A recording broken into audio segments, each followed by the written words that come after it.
John మనకిద్దరు ఆడపిల్లలే కదా, మరి మన వంశం మనదేమన్నా కాకతీయుల వంశమా లేకపోతే కృష్ణదేవరాయల వంశమా? ఏం పర్లేదు, మన వంశం లేనంత మాత్రాన ఈ ప్రపంచానికి వచ్చిన నష్టం ఏం లేదు. అంటే వారసుడు ఉండాలి కదా. మనకిద్దరు ఉన్నారు కదా, వీళ్ళు వారసులు గారా?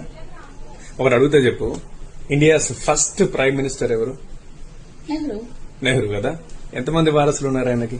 ఉన్నదొక్క కూతురు, ఆమెదే కదా ఇదంతా ఇప్పుడు నడుస్తున్నదంతా. సో ఎవరైనా వారసులే.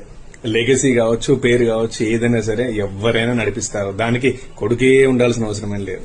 అంటే మన తర్వాత ఎక్స్టెన్షన్ అంటూ ఉండాలి కదా ప్రపంచంలో.